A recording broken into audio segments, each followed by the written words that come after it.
नमस्कार दोस्तों। आधा ग्लास के एक और एपिसोड में मैं अनुज शर्मा आपका बहुत बहुत स्वागत करता हूं। आज बात करूंगा आम बजट 2023 की, क्योंकि ये बजट मोदी सरकार के दूसरे कार्यकाल का सबसे आखिरी बजट होगा। इसके बाद अगले साल चुनावों में जाएंगे, तो इस दृष्टिकोण से ये बजट बहुत ज़्यादा महत्वपूर्ण हो जाता है। वैसे तो अक्सर जब भी जनवरी का महीना आता है तो देश में इस तरह की सुगबुगाहट शुरू हो जाती है कि बजट में सरकार क्या लेकर आ रही है।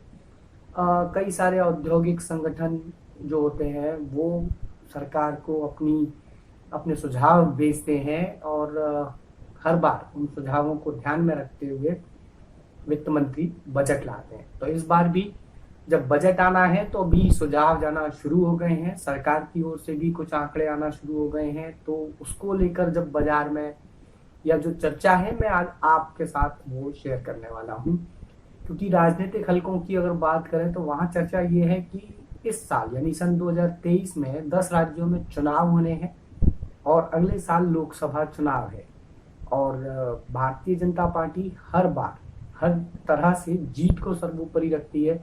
तो ये एक लोक लुभावन बजट हो सकता है जो अगले साल लोकसभा चुनाव को ध्यान में रखते हुए और इस साल होने वाले, क्योंकि भारत के विभिन्न हिस्सों में अगर मैं बात करूं, जहां तक कि मध्य भारत, उत्तर भारत, पूर्वोत्तर भारत और दक्षिण भारत जो रहेगा वो मुख्य रूप से इन 10 चुनावों में रहेगा। अगर मध्य भारत की बात करूं तो मध्य प्रदेश जो है वहाँ चुनाव होने हैं। इसके अलावा उत्तर भारत में राजस्थान में चुनाव होने हैं। इसके अलावा जम्मू कश्मीर में चुनाव होने हैं, छत्तीसगढ़ में चुनाव होने हैं। दक्षिण भारत की बात करें तो कर्नाटक और तेलंगाना है। वहीं पूर्वोत्तर भारत की बात करूं तो त्रिपुरा, मेघालय और नागालैंड जैसे राज्य हैं जिनमें ये चुनाव होने हैं। और इतना ही नहीं, क्योंकि जो कार्यकाल रहा उसमें नोटबंदी, जीएसटी, कोरोना, महंगाई, बेरोजगारी और अंतर्राष्ट्रीय स्तर पर बात करूं तो जो हमारे पड़ोसी मुल्क हैं, पाकिस्तान, श्रीलंका, वहाँ के हालात, इसके अलावा यूक्रेन और रूस की जो लड़ाई है उसको लेकर भी कई सारी बातें ऐसी हैं जिनको लेकर सरकार काफ़ी मुश्किल में है।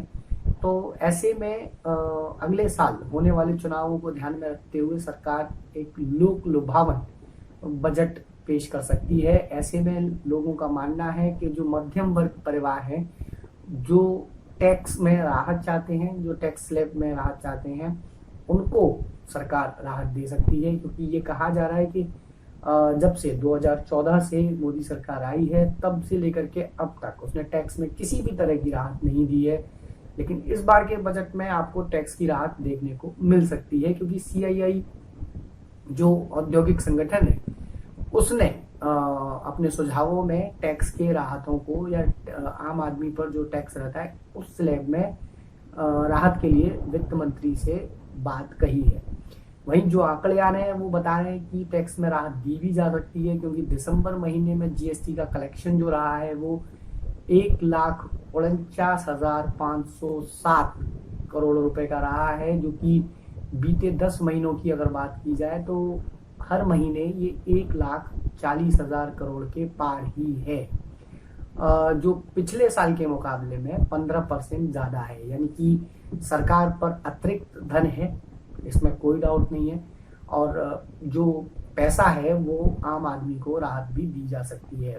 इनकम टैक्स में स्लैब को लेकर या उस राहत को लेकर इस तरीके से भी देखा जा सकता है, क्योंकि जो ये फाइनेंशियल ईयर चल रहा है जो कि 1 अप्रैल से लेकर के और 31 मार्च तक का होता है, तो ये जो फाइनेंशियल ईयर है उसका जो अभी तक डाटा आया है वो 17 दिसंबर तक का है। यानी कि 1 अप्रैल से और 17 दिसंबर तक जो डायरेक्ट टैक्स, जो इनकम टैक्स है, उसमें सरकार को 13,63,649 करोड़ का राजस्व यानी सरकारी खाते में आया है।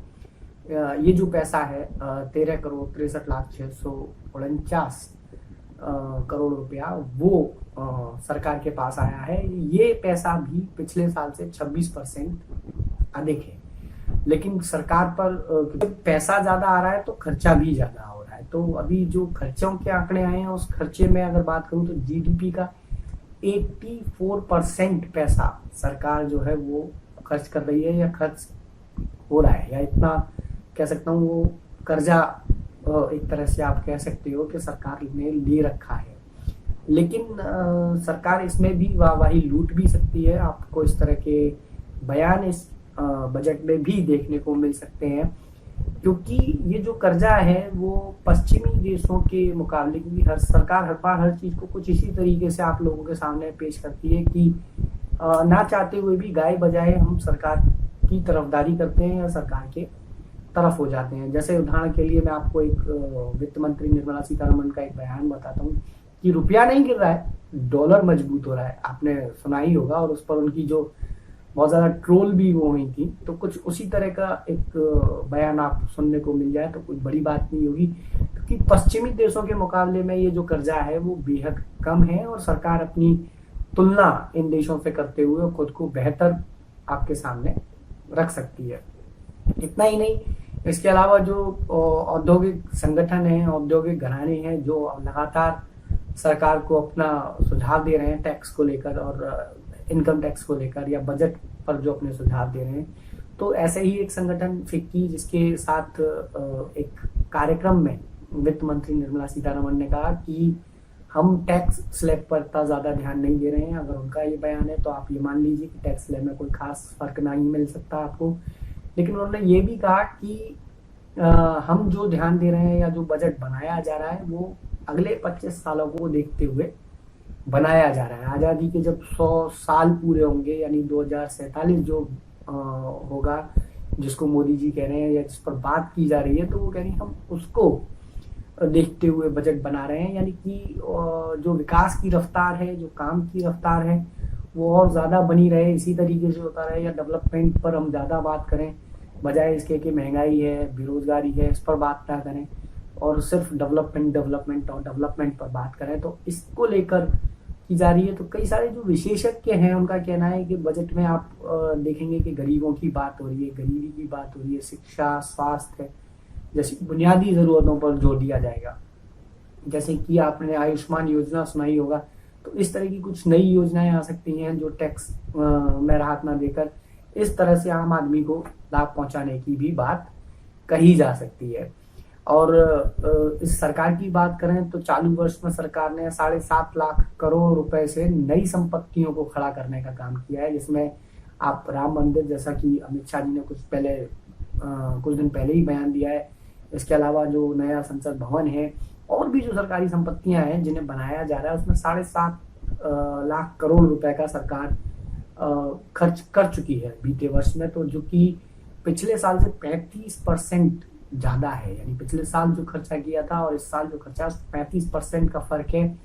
और अगर जीडीपी की बात करूँ तो ये जीडीपी का 2.9% है। और ये जो पैसा है, यानी कि जब वो खर्चा कर रही है तो ये आम पब्लिक तक आ रहा है, और सरकार कह रही है इससे आप पब्लिक तक पैसा जा रहा है, रोटेशन हो रहा है, और आम पब्लिक तक जो पैसा जा रहा है उससे विकास को रफ्तार मिल रही है, काम को रफ्तार मिल रही है, नए रोजगारों का सृजन हो रहा है और नई संपत्तियां सरकार बना रही है। इस तरह के फैक्टर्स, इस तरह के जो बातें हैं वो निकल कर सामने आ रही हैं। लेकिन जो औद्योगिक संगठन है या जो औद्योगिक व्यक्ति हैं, उन लोगों का कहना है कि ये जो जीडीपी का 2.9% गवर्नमेंट खर्च कर रही है, इसे 2 ना कर 3.3 से लेकर के 3.9 तक का सुझाव औद्योगिक घराने दे रहे हैं। लेकिन यहाँ इन सब के बीच में जो आम आदमी है, जो टैक्स में राहत चाहता है, उसे कितनी राहत मिलेगी, ये एक बड़ा सवाल इस चुनाव में होने वाला है।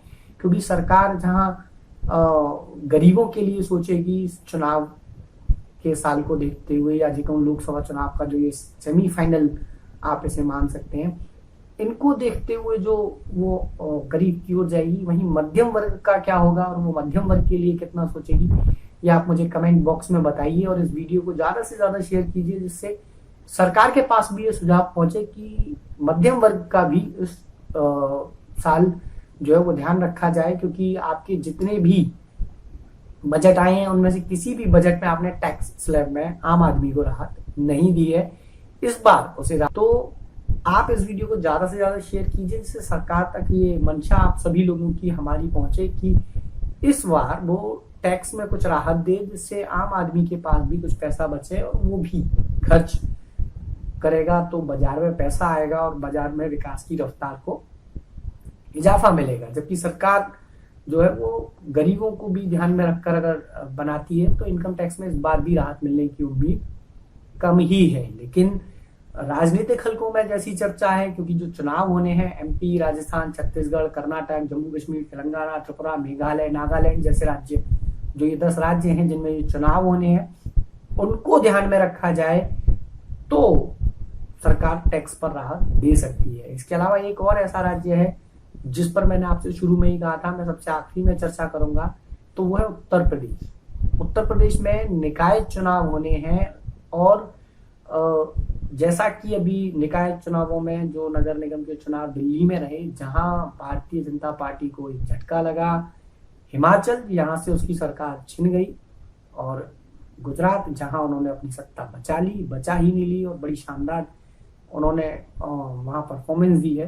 तो इन तीनों राज्यों में जहां उसकी सरकार थी, वहां सिर्फ वो गुजरात में बचा पाए हैं। तो उत्तर प्रदेश के चुनावों को जहां तक संपन्न हो जाना चाहिए था, वहीं उन चुनावों को भी सरकार ने इस आम बजट के बाद तक ले जाने की रखी है। तो इस आम बजट में वो कुछ ऐसा कौन सा फॉर्मूला आपके सामने रखने वाले हैं जिससे इस साल होने वाले जो 10 राज्यों के चुनाव और उत्तर प्रदेश के निकाय चुनावों में वो अपनी जीत हासिल कर सकें, और अगले साल होने वाले लोकसभा चुनावों में भी वो एक बेहतर परफॉर्मेंस कर सकें, ये एक बड़ा सवाल है। तो क्या ऐसे में इनकम टैक्स से आम आदमी को राहत मिलेगी, या सिर्फ हमें वही लोक लुभावन वादे किए जाएंगे जिसमें गरीब का ध्यान रखा जाएगा, बताया जाएगा कि सरकार ने कई सारी नई योजनाएं चालू कर दी हैं जिसमें और भी दूसरी चीजों को ध्यान में दिया जाएगा। ये एक बड़ा सवाल है। आप इस पर क्या सोचते हैं, मुझे कमेंट करके जरूर बताइएगा। वीडियो की जानकारी अगर आपको अच्छी लगे तो इस चैनल को लाइक कीजिएगा, सब्सक्राइब कीजिएगा, सब्सक्राइब करने के साथ बेल आइकन दबा दीजिए, और अच्छा लगता है तो आप इस वीडियो को और अपने ग्रुप्स में या और जगहों पर शेयर कीजिए, क्योंकि हर एक व्यक्ति का जो मतलब है वो इस बजट से होता है, क्योंकि बजट हर एक इंसान के लिए होता है, हर व्यक्ति के लिए होता है, आम आदमी के लिए होता है। तो इस बजट से आपको क्या उम्मीदें हैं, मुझे कमेंट बॉक्स में बताएं। आप क्या चाहते हैं कि रोजगार, विकास की रफ्तार, शिक्षा, स्वास्थ्य, इनकम टैक्स में होने वाली राहत, या आप क्या उम्मीद करते हैं, मुझे कमेंट बॉक्स में जरूर बताइए। मुझे आपके कमेंट का इंतजार रहेगा कि वो मेरे लिए एक बहुत बड़ी ऊर्जा होती है। अगले एपिसोड में आपसे फिर मुलाकात होगी किसी नए विषय के साथ। तब तक मुझे दीजिए इजाजत। नमस्कार।